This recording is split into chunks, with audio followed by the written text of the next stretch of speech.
Hello everyone and welcome back to my channel. My name is Ajwa. In this video is going to be a comparison between Maison Alhambra Athena and Lattafa ANGHAM, which have both been reportedly, I'll not say reportedly because they really are inspired by Burberry Goddess by Burberry, and these are quite similar, but there are definitely some differences here and there, and I just come to share my opinion as to which one is the better clone or better inspired by or better dupe to Burberry Goddess. I would say they both at the end of the day smell almost identical to Burberry Goddess, but one sort of, gives me more of the feel than the other. And I'll start off with the bottles here.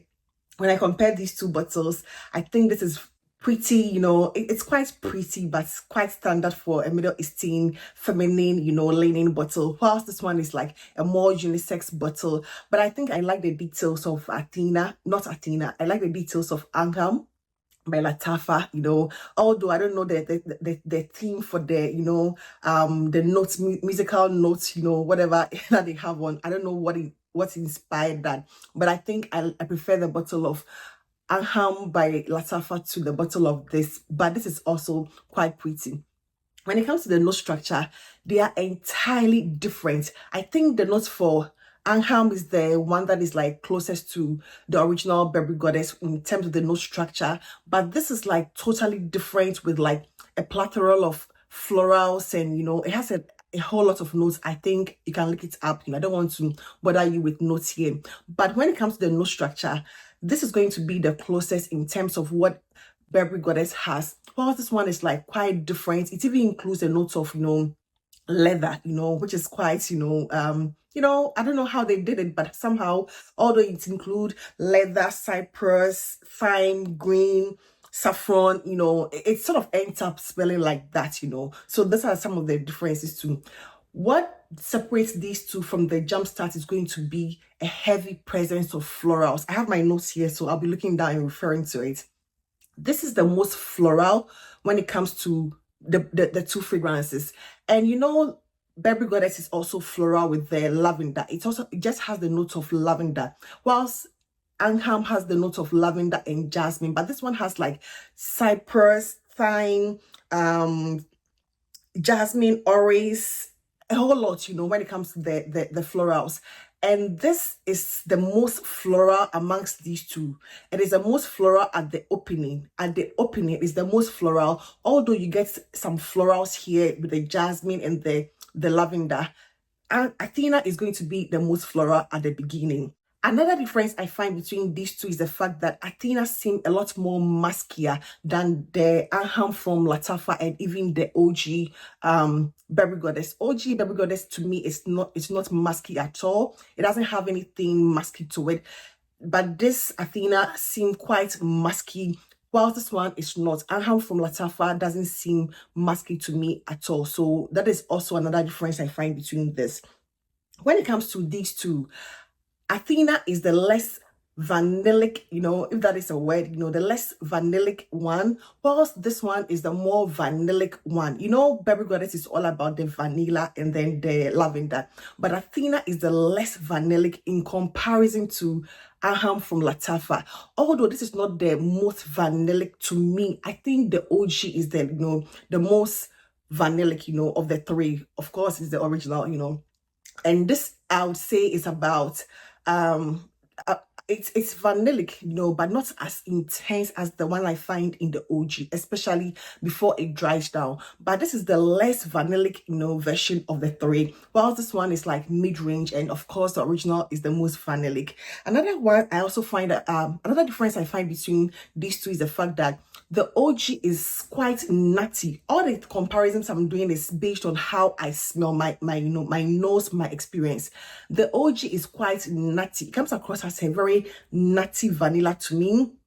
I don't find Athena nutty at all. There's nothing nutty about the vanilla here. This also, not really, you know, it's a lot less nutty, but the OG is like very nutty to my nose, you know. So in this scenario, both of these fragrances are not like nutty, you know, although the original doesn't have any notes, you know, that would, you know, give you the idea that it includes any nut. It gives me a creamy, nutty, you know, velvety sort of, you know, touch that I think is missing from these two fragrances. If you remember my review of this, I said to my nose it smells about 90%, you know, to Burberry Goddess.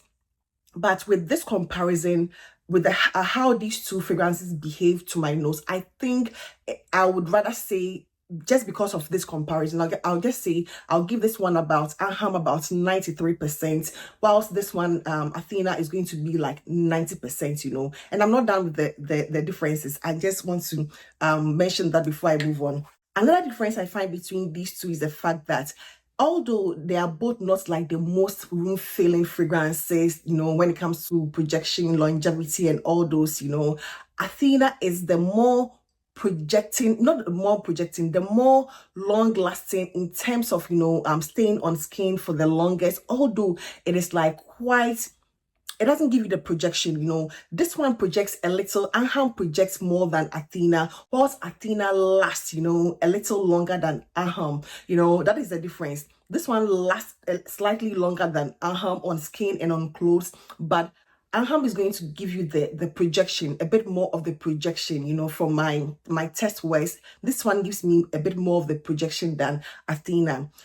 Athena also feels a lot more unisex to me, you know. Athena, the scent and the florals, you know, I get in it, gives me a more unisex vibe, whilst Angham gives me a more feminine vibe, you know. Both are, I mean, to each their own. You can wear whatever you want, you know. But I think when you compare these two, because of the heavy florals I get in this, you know, aside the I don't even get a lot of the lavender in this, you know. This is not lavender heavy as much as I get from the OG and this one. This one is like a lot more lavender and jasmine heavy, whilst this one, I'm not even too sure the type of florals I'm smelling, you know, although you get faintly those lavender and it says it has jasmine, so I get it, but not as much as I get in this. But there's something floral in this which sort of, you know, overpowers the florals I find in Angham. So this one is a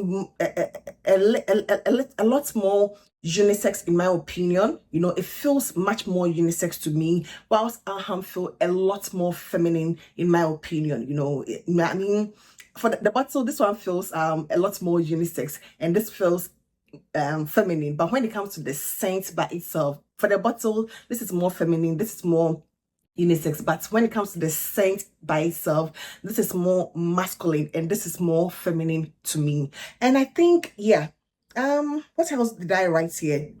At the dry down, at the deepest dry down is when you get the most similarity to the original Burberry Goddess.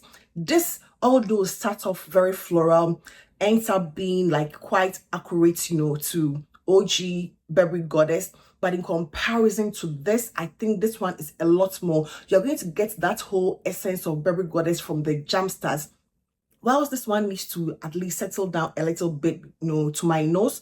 As soon as I spray this one, I get like reminiscent of Burberry Goddess. I also get reminiscent of Burberry Goddess, but this one is like, okay, in your face Burberry Goddess, you know, inspired by. This one will give you that, you know, but it needs to sort of, you know, go through some developments before you really get that intense Burberry Goddess, you know, nuance. So this is going to give you Burberry Goddess at the dry down, whilst this one is going to give you Burberry Goddess, you know, from the jump start somehow. But at the end of the day, when they both, you know, really dry down, they both give you the not exact, but they both give you like, you know, Burberry Goddess, you know. Although to me, I think this one follows, you know, more closely to Burberry Goddess because it's more vanillic.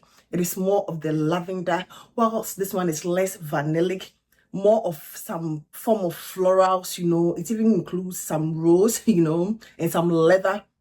I think they decided, Maison Alhambra decided to give it their own spin, which is a good thing, you know, but it's a good thing. So I think those are some of the significant differences I find in this. And also price-wise, Athena is the less expensive one, ranging between $24 to $30 depending on, or $34 depending on where you're getting it from. And Angham starts from $34 to $44 depending on where you're getting it from. You know, quality wise, I think Angham slightly beats Athena. You know, there's something that, you know, feels a lot more of a quality, you know, vibe in Angham than the one I get in Athena. Although this one is like, there's nothing wrong with this one at all. There's nothing cheap smelling about this. It doesn't give me anything screechy, cheap smelling, synthetic. None of these fragrances do give me that, you know, but quality wise, you know, you can smell it in the quality, like in the juice. Angham feels slightly more of on the quality, you know, tier than Athena, but this is equally beautiful for the price that you are getting this one, you know. So I wouldn't say, it depends on your pocket. For at this rate, if you really want like almost an identical inspired by, I would say go for Angham. But if you want it like with the twist, Burberry Goddess with the twist, I would say go for Athena, you know. But they are both very beautiful, and when they dry down, they sort of, you know, remind you a lot more of Burberry Goddess. Although they are both not as vanillic, they are both not as nutty. This one is a lot more musky, a lot more floral. This one is a lot more vanillic, no musk, you know, a little nutty as what I get in the OG Burberry Goddess. You know, I get a lavender, the additional notes of the jasmine, whilst this one, you know, has like a plethora of, you know, florals, you know, that gives the fragrance a slightly different direction. All the same, very beautiful. So that is going to be for Athena and Angham. I think it all depends on the availability, the price point, what you are willing to, you know, pay out. Both are very beautiful, and I think after maceration is going to be a lot more close. You know, I've had this one for about 10 days at this point, and this one for like 3 days. So this has sort of, you know, gone through a bit of maceration, but even this one from the jump start, I could clearly see the, you know, the similarity, whilst this one is giving me Burberry Goddess, you know, but with a twist, you know. And that is going to be it for today, and I hope this video found you well. If you have both, let me know what you think, you know, or if you agree with me with my, you know, what my nose is picking up from these two fragrances. So thank you so much, and I hope to see you in my next one. Take care. Bye bye.